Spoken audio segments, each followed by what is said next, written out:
ছাত্র শিবির নামে ঢাকা বিশ্ববিদ্যালয় কিছু ছিল না। তারা সব ছাত্রলীগের মধ্যে ঢুকে গিয়ে ছাত্রলীগের সাথে মিছিল করেছে, ছাত্রলীগের সাথে রাজনীতি করেছে, আরামে থেকেছে, আরামে খেয়েছে, পরীক্ষা দিয়েছে। যেই 5 তারিখে পরিবর্তন হয়ে গেল, হঠাৎ করে বলে বসলো আমি ছাত্র শিবিরের প্রেসিডেন্ট, আর যে বললাম আমি ছাত্র শিবিরের সেক্রেটারি। এই যে মুনাফেক, এই মুনাফেকেরা আজকে এই নির্বাচনকে আবার কলুষিত করার জন্য চেষ্টা করছে।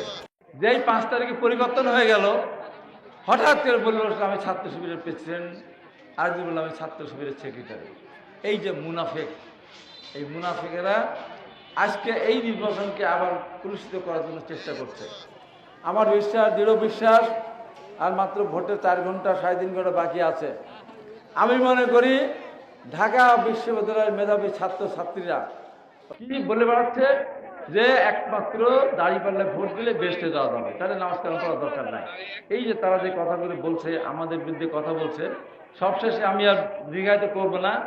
একটা মিথ্যাবাদী দল, আপনাদেরকে বলে যাই, ওরা একটা মিথ্যাবাদী দল, একটা অকৃতজ্ঞ দল, যার প্রমাণ হিসাবে আপনারা দেখেছেন।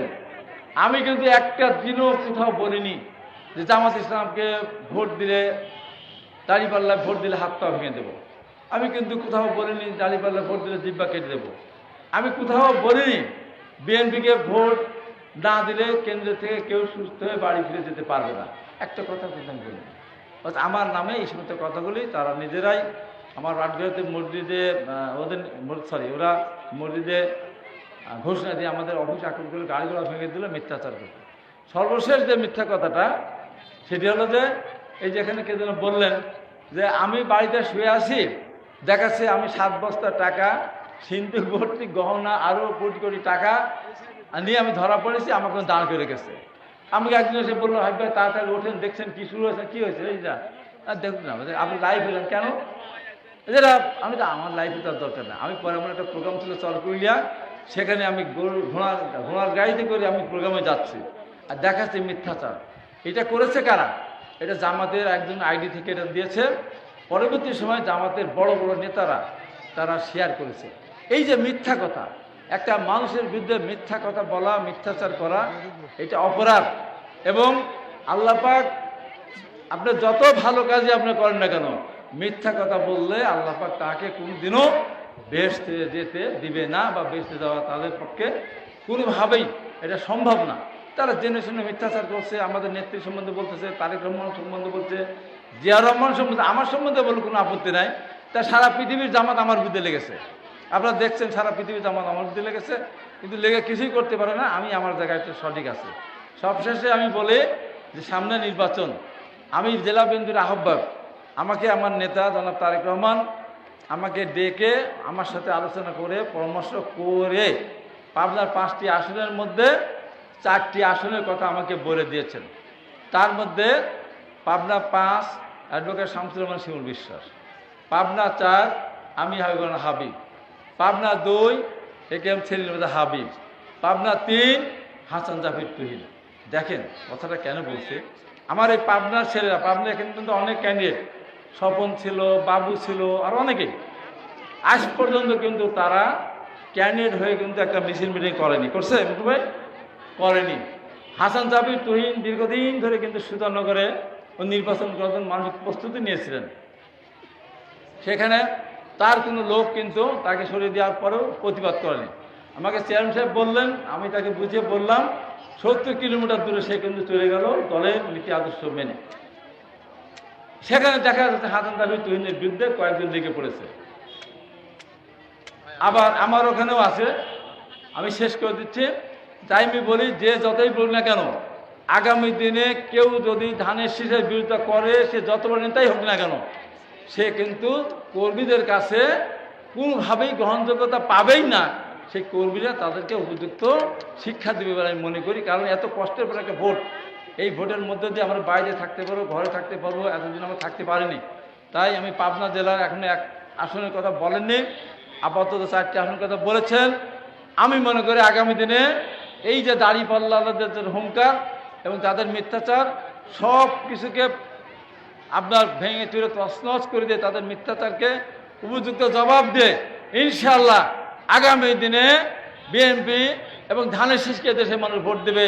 দেশনেত্রী বেগম খালেদা জিয়া এবং জনাব তারেক রহমান দেশ সেবার সুযোগ পাবেন। পাকিস্তানের দোসর স্বাধীনতা বিরোধী রক কাটা ছাত্র শিবিরকে অবশ্যই তারা ভোট দেবেন ইনশাআল্লাহ।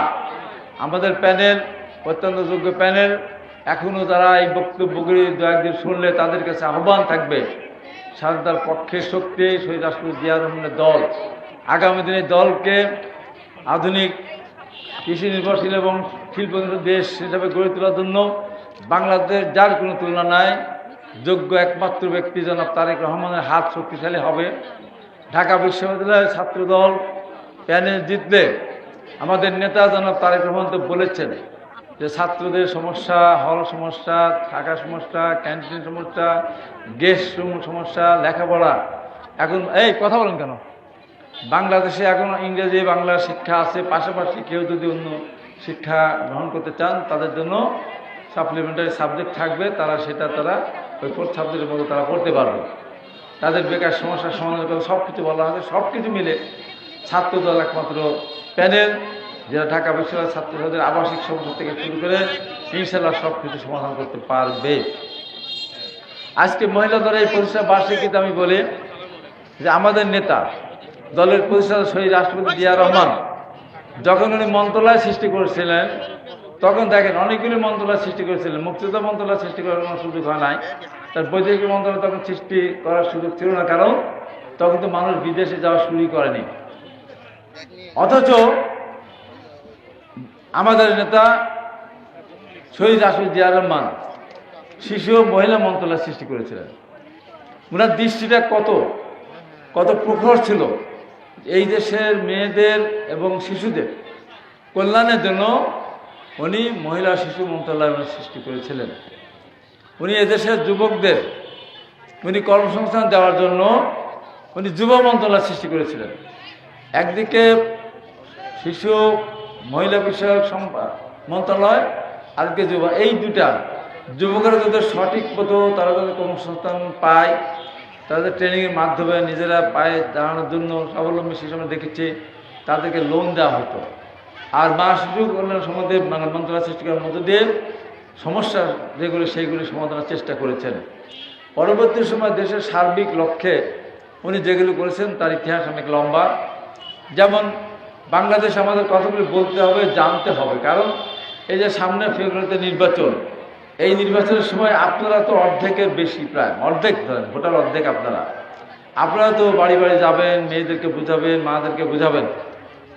এই জন্য আপনাদের এই জিনিসগুলো জানা দরকার।